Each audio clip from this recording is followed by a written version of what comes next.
सकारात्मक सोच को आओ सारे भारत में फैलाए, सकारात्मक ऊर्जा का आओ सब में संचार कराए। ऐसा ना हो कि हम अपनी जिम्मेदारी भूल न जाए, क्यों इंतजार करें हम किसी का, आओ एक मशाल जलाए। सकारात्मकता के उदय का चलिए हम उद्घोष कराए। RJS जय हिंद के नारों से अपना देश जगाए, RJS वंदे मातरम से सारी सरकार जगाए।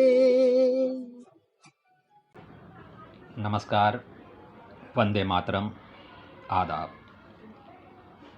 बहुत खुशी की बात है कि आज एक बार फिर से हम सब RJS के इस वेबिनार में इकट्ठा हुए हैं और एक दूसरे को जानने समझने के साथ साथ ऐसे महापुरुषों को भी जानने समझने का अवसर हम लोग लेकर आते हैं जिनके बारे में शायद आने वाली पीढ़ी किस तरह से जानेगी, सोचने की बात है। ये बहुत अच्छी कोशिश है, अच्छा प्रयास है। और ये हम सब जानते हैं कि जो पहले के महापुरुष होते थे, विद्वान होते थे या राजा महाराजा होते थे, उनको देवता क्यों कहते थे लोग? क्योंकि उनमें देवत्व का गुण होता था। इसी तरह से अभी भी इस ज़माने में भी ऐसे कई महान व्यक्तित्व हुए हैं जिनमें एक नहीं अनेक गुण हुआ करते थे और उनका देश ने, समाज ने, यहाँ तक कि राष्ट्र ने भरपूर उपयोग किया। ऐसे महापुरुष अपने बारे में, अपने घर परिवार के बारे में उतना नहीं सोच पाते जितना कि देश के बारे में सोचते हैं, राष्ट्र के बारे में सोचते हैं। शायद इसीलिए मन्ना जी का ये संकल्प राष्ट्र प्रथम बहुत बड़ी बात है। हम दरअसल आप सबके साथ होमी जहांगीर भाभा जी को याद करना चाहते हैं, उन्हें नमन करते हैं, श्रद्धांजलि अर्पित करते हैं इस मंच के माध्यम से आप सबकी ओर से भी।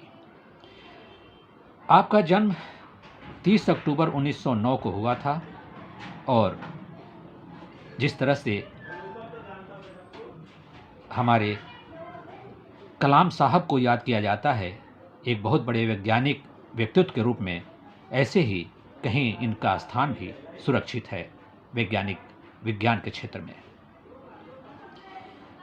आपने 1930 में, यानी कि होमी जहांगीर भाभा ने 1930 में मैकेनिकल इंजीनियरिंग किया और 1940 में भारतीय विज्ञान संस्थान बेंगलुरु में रीडर हो गए। अंतर्राष्ट्रीय स्तर पर भी आपने एक ऊर्जा एजेंसी का संगठन किया और उस एजेंसी में एक सदस्य के रूप में भी रहे।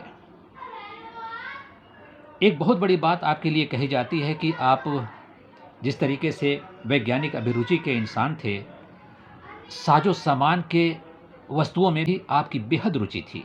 यहाँ तक कि नृत्य, संगीत, कला, मूर्ति में भी आपकी रुचि काबिल तारीफ थी और लोग मानते हैं इस बात को।